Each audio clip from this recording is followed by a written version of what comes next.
Assalamualaikum warahmatullahi wabarakatuh. Perkenalkan, nama saya Akbar Januar Putra Rianto. NPM saya 221100510030 dari kelas BCKRA. Di sini saya akan UTS online kewarganegaraan, di mana ada soal menjelaskan demokrasi pada saat ini.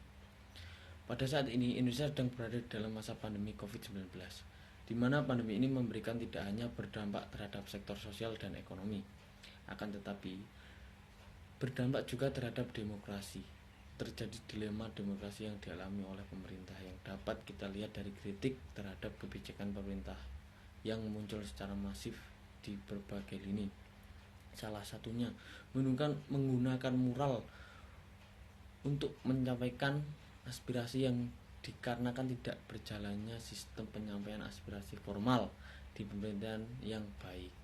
Salah satu politikus Ketua Umum PAN, Zulkifli Hasan, mengatakan jika hal ini perlu didiskusikan kembali karena telah menimbulkan kesenjangan, ketidakpercayaan, hingga pembelahan di tengah masyarakat, di mana seharusnya demokrasi menghasilkan kesetaraan, keadilan, dan harmoni.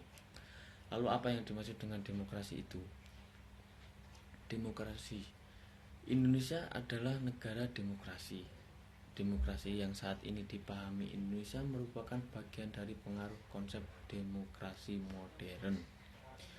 Demokrasi adalah suatu sistem pemerintahan dalam suatu negara di mana warga negara memiliki hak, kewajiban, kedudukan, dan kekuasaan dalam menjalankan kehidupannya maupun dalam berpartisipasi terhadap kekuasaan negara. Karena itu, rakyat berhak untuk ikut serta dalam menjalankan negara atau mengawasi jalannya kekuasaan yang baik secara langsung, misalnya melalui ruang publik maupun melalui wakil-wakilnya yang telah dipilih secara adil dan jujur, dengan pemerintahan yang dijalankan semata-mata untuk kepentingan rakyat, sehingga tercipta sistem pemerintahan dalam negara yang berasal dari rakyat, dijalankan oleh rakyat, dan untuk kepentingan rakyat. Istilahnya dalam bahasa Inggris, from the people, by the people, to the people.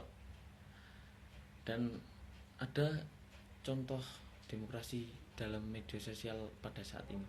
Begitu kuatnya pengaruh medsos dalam ritme opini publik membuat daya tarik medsos bagi kelompok kepentingan semakin kuat.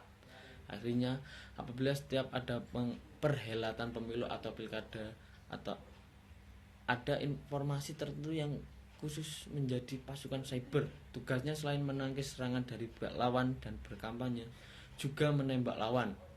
Sehingga tidak heran jika sampai terjadi beberapa kasus seperti tweet war, perang kata di Twitter, atau Facebook war, perang kata di Facebook, yang bukan hanya terjadi di dunia maya namun sudah merambah pada dunia nyata.